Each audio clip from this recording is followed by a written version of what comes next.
제16장.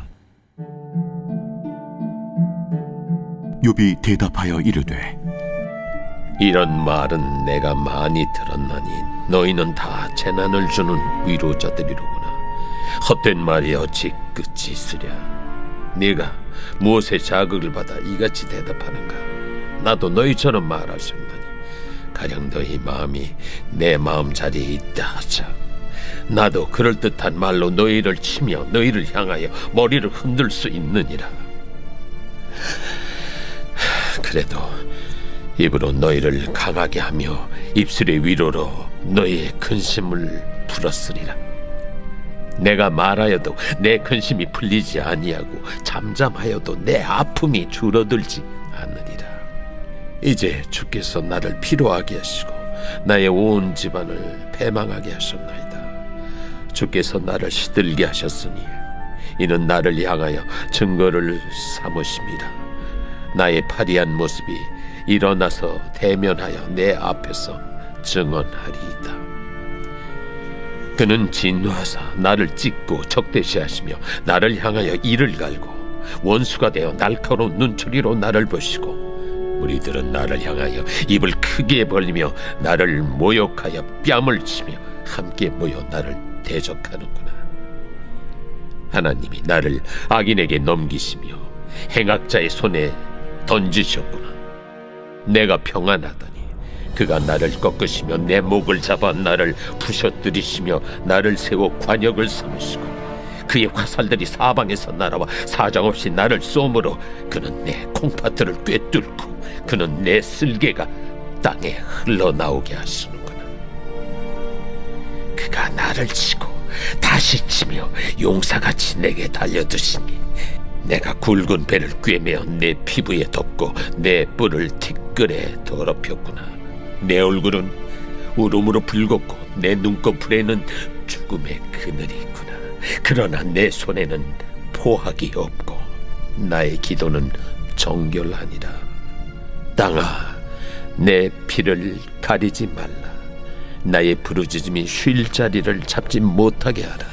지금 나의 증인이 하늘에 계시고 나의 중보자가 높은 데에 계시니라.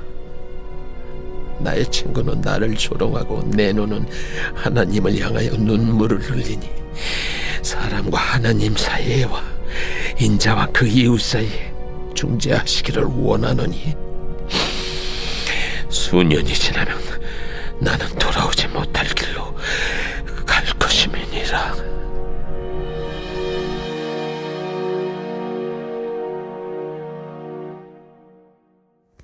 2021년 3월 24일 새벽 하나님의 말씀은 욥기 16장입니다. 우리가 사람들과 교제하며 대화하는 기회가 참 많이 있습니다. 그런데 중요한 것은 자기 입장이나 감정에는 충실하지만 대부분 상대방의 입장을 잘 듣고 그의 상황을 이해하려고 하고 또 배려하는 경우가 부족한 경우가 많습니다. 욥의 친구 엘리바스는 첫 번째 변론에서 욥이 죄 때문에 형벌을 받는다고 판단했고, 둘째 변론에서는 욥이 하나님께 기도드리는 말이 교만하다고 꼬투리를 잡아 공격하고 또 욥이 뇌물까지 받았다고 단정하며 정죄했습니다. 욥은 엘리바스의 공격에 대해 두 번째로 변론을 합니다. 욥은 이런 공격을 받으며 하나님이 자신에게 이런 고난을 주신 것에 대해 답답해하면서 하나님과 자신 사이 그리고 자신과 사람 사이를 중재할 중재자를 갈망합니다. 2절에서 5절입니다. 이런 말은 내가 많이 들었나니 너희는 다 재난을 주는 위로자들이로구나. 헛된 말이 어찌 끝이 있으랴. 내가 무엇에 자극을 받아 이같이 대답하는가. 나도 너희처럼 말할 수 있나니 가령 너희 마음이 내 마음 자리에 있다 하자. 나도 그럴듯한 말로 너희를 치며 너희를 향하여 머리를 흔들 수 있느니라. 그래도 입으로 너희를 강하게 하며 입술의 위로로 너희의 근심을 풀었으리라. 아멘. 재난을 주는 위로자란 의미는 역설적인 의미로 고난에 빠진 나를 위로해 준다고 하면서 오히려 재난을 더해주고 있다는 의미입니다. 욥도 만일 친구들이 공경에 빠져 있을 때에 그 친구들에게 자신도 얼마든지 그렇게 정죄하고 판단할 수 있겠지만 자신은 그렇게 하지 않고 오히려 잘 이겨내도록 격려하며 위로하면서 친구들의 근심을 덜어줄 것이라고 자신의 답답함을 토로합니다. 우리도 살면서 종종 누군가를 위로해 준다는 말이 상처만 주고 끝나는 경우가 많이 있습니다. 어려운 공경에 빠진 자들에게 진정한 위로란 그들의 입장을 잘 이해하면서 들어주는 것입니다. 그런데 듣기보다 말해주려고 하기 때문에 많은 말들이 오히려 상대방에게 상처를 주게 된다는 것을 잊지 말아야 합니다. 과연 나는 위로자인가 아니면 판단자인가를 생각해 보아야 합니다. 판단자는 율법적인 자요, 위로자는 복음적인 자이기 때문입니다. 지금 어렵고 힘든 이 시기를 우리가 보내면서 우리에게 필요한 자는 율법주의자가 아닌 바로 복음주의자입니다. 6절을 보면 욥은 아무리 말을 해도 근심이 풀리지 않고 입을 다물어 보아도 이 아픔이 줄어들지 않는다고 말합니다. 즉 욥은 말을 하든지 안 하든지 자신에게 닥친 고통이 여전히 존속되고 있음을 고백하고 있는 것입니다. 이제 욥은 친구들에 대한 반박을 멈추고 그의 마음속 깊은 곳에 있는 고통을 독백 형식으로 하나님께 토로하기 시작합니다. 욥이 지금 겪는 모든 환난을 하나님께서 친히 징벌하시는 모습으로 그리고 있습니다. 8절부터 13절에서 하나님이 자신의 온 집안을 망하게 하셨고 그의 인생을 시들게 하셨고 파리하게 만드셨고 하나님께서 진노하사 자신을 찢으셨고 적대시하며 일을 가시며 날카로운 눈초리로 바라보는 원수가 되셨고 하나님께서 친구들을 통해 자신에게 모욕을 주며 뺨을 치며 대적하게 하시며 하나님께서 자신을 행악자에게 넘기셨고 그들이 쏘는 독화살들이 자신의 콩팥을 뚫어 쓸개가 다 흘러나온다고 고백을 합니다. 욥의 아픔과 상처의 크기를 알 수 있습니다. 이렇게 아픔을 당한 자에게 우리는 어떻게 하면 좋을까요? 우린 욥보다 더 나을 수 있을까요? 신앙생활하면서 우리에게도 매우 혼란스러운 상황을 맞이할 때가 있습니다. 그 상황 속에서 하나님은 어디에 계시는가 반문하기도 합니다. 우리가 가장 고통스러울 때가 바로 이 순간입니다. 고통 그 자체보다 그 고통을 주시는 이가 하나님이시라는 사실을 부인하지 못할 때입니다. 아니면 그 고통에 침묵하시는 하나님의 모습입니다. 바로 그 순간 우리 하나님은 어디에 계시는가? 우리가 눈물로 호소할 때가 참 많이 있습니다. 욥도 다르지 않았습니다. 16절과 17절입니다. 내 얼굴은 울음으로 붉었고 내 눈꺼풀에는 죽음의 그늘이 있구나. 그러나 내 손에는 포악이 없고 나의 기도는 정결하니라. 아멘. 욥은 마침내 울음을 터뜨립니다. 욥의 얼굴은 울음으로 붉었고 그 눈꺼풀에는 죽음의 그늘이 있습니다. 죽음의 전조로서 눈 주위에 들이우는 어두운 그늘이 생겼다는 말입니다. 그리고 마침내 욥은 땅과 하늘을 증인 삼아 자신의 억울함을 하나님께 호소하며 중보자를 향하게 됩니다. 욥은 하늘에 있는 중보자를 찾아서 하나님 앞에서 억울함을 풀어주시기를 소망합니다. 중보자란 서로 대립 또는 적대 관계에 있는 양자 사이에 서서 대적하게 하는 원인을 제거함으로 화해와 일치를 가져오게 하는 자입니다. 그런 의미에서 중보자는 19장 25절에 언급되고 있는 대속자와도 밀접한 관련이 있는 단어입니다. 욥은 결국 하나님과 사람 사이에서 사람의 모든 죄로부터 자신의 의를 입증하고 증언할 중재자, 즉 대속자를 찾기를 소원하고 있습니다. 욥은 얼마 안 있으면 다시 돌아오지 못할 음부의 길로 가므로 그 전에 그가 이 세상에 살아있는 동안 하나님께서 그를 죄로부터 구원하시고 자신이 깨끗하며 무죄한 자로 증언하고 변론해 주기를 바라고 있는 것입니다. 그렇다면 욥이 기다리던 중보자는 누구실까요? 디모데전서 2장 5절을 보면 하나님은 한 분이시요 또 하나님과 사람 사이의 중보자도 한 분이시니 곧 사람이신 그리스도 예수라. 아멘. 우리 주 예수 그리스도께서는 우리의 죄를 대속하심으로 우리의 죄를 제거하시고 하나님과의 화목을 이루신 분입니다. 그는 대속의 죽음을 이기시고 죽은 자 가운데서 부활하심으로 하나님과 사람 사이에 화목을 가져오셨고 지금도 보좌 우편에서 우리를 위하여 항상 중보 기도하고 계시는 분입니다. 그러므로 우리는 그리스도의 피를 힘입어서 담대히 하나님의 보좌 앞에 나아갈 새로운 살 길을 얻게 된 자들입니다. 욥의 친구들은 더 이상 그가 믿고 기다리는 중보자 예수 그리스도 안에서 욥을 정죄할 수 없습니다. 사랑하는 성도 여러분, 예수님은 십자가에서 우리의 죄를 대속하시고 부활하심으로 우리에게 하늘 영광으로 충만케 하셨습니다. 고난이 클수록 더욱 큰 영광이 우리에게 임할 것입니다. 그래서 초대 사도들은 극심한 시험 가운데서도 감사함으로 순교할 수 있었고, 베드로는 여러 가지 시험 속에서 크게 기뻐하였고, 바울은 매를 맞고 감옥에 갇히면서도 하나님을 찬양할 수 있었습니다. 환난 가운데도 우리의 유일한 중보자 예수 그리스도를 통해 구속의 은혜를 누리며 환난을 이기는 자들이 되길 축복합니다. 어둠에 거한다 해도 하나님의 사랑을 확신하고 고난 중에 구속자의 소망의 끈을 놓지 않기를 주님의 이름으로 축복합니다. 아멘. 하나님 감사합니다. 하나님 앞에 깨끗하고 의로운 자가 없음을 다시 한번 고백합니다. 그러나 우리가 이 일로 인해서 우리를 돌아보길 원합니다. 다른 사람들 정죄하는 자리에 서지 않도록 주님께서 인도하여 주시고, 나와 내 억울함을 대속해 줄 중보자는 오직 예수 그리스도임을 우리가 잊지 않고 그분께 나의 모든 것들을 아뢰할 수 있는 오늘 하루 나의 삶이 되어줄 수 있도록 인도하여 주옵소서. 감사하며 예수님의 이름으로 기도합니다. 아멘. 우리 함께 기도할 제목이 있습니다. 첫 번째, 말하기를 좋아하는 자가 아닌 듣기를 좋아하는 자가 되게 하옵소서. 두 번째, 우리의 참 중보자 되신 예수 그리스도에게 모든 것을 간구하는 자가 되게 하옵소서. 마지막, 어려운 상황 속에서 하나님의 사랑을 확신하며 소망의 끈을 놓지 않는 자가 되게 하옵소서. 우리 함께 기도하시겠습니다.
제 11장. 나마 사람 소발이 대답하여 이르되, 말이 많으니 어찌 대답이 없으랴. 말이 많은 사람이 어찌 의롭다 함을 얻겠느냐. 내 자랑하는 말이 어떻게 사람으로 잠잠하게 하겠으며, 내가 비웃으면 어찌 너를 부끄럽게 할 사람이 없겠느냐. 내 말에 의하면 내 돈은 정결하고 나는 주께서 보시기에 깨끗하다 하는구나. 하나님은 말씀을 내시며 너를 향하여 입을 여시고 지혜의 오묘함으로 내게 보이시기를 원하노니 이는 그의 지식이 광대하심이라. 하나님께서 너로 하여금 너의 죄를 잊게 하여 주셨음을 알라. 내가 하나님의 오묘함을 어찌 능히 측량하며 전능자를 어찌 능히 완전히 알겠느냐. 하늘보다 높으시니 내가 무엇을 하겠으며 수월보다 깊으시니 내가 어찌 알겠느냐. 그의 크심은 땅보다 길고 바다보다 넓으니라. 하나님이 두루 다니시며 사람을 잡아 가두시고 재판을 여시면 누가 능히 막을 소냐. 하나님은 허망한 사람을 아시나니 악한 일은 상관하지 않으시는 듯하나 다 보시느니라. 허망한 사람은 지각이 없나니 그의 출생함이 들나귀 새끼 같으니라. 만일 내가 마음을 바로 정하고 주를 향하여 손을 들 때에 내 손에 죄악이 있거든 멀리 버리라. 불의가 내 장막에 있지 못하게 하라. 그리하면 내가 반드시 흠없는 얼굴을 들게 되고 굳게 서서 두려움이 없으리니 곧 내 환난을 잊을 것이라. 내가 기억할지라도 물이 흘러감 같을 것이며 내 생명의 날이 대낮보다 밝으리니 어둠이 있다 할지라도 아침과 같이 될 것이요 내가 희망이 있으므로 안전할 것이며 두루 살펴보고 평안히 쉬리라. 내가 누워도 두렵게 할 자가 없겠고 많은 사람이 내게 은혜를 구하리라. 그러나 악한 자들은 눈이 어두워서 도망할 곳을 찾지 못하리니 그들의 희망은 숨을 거두는 것이니라.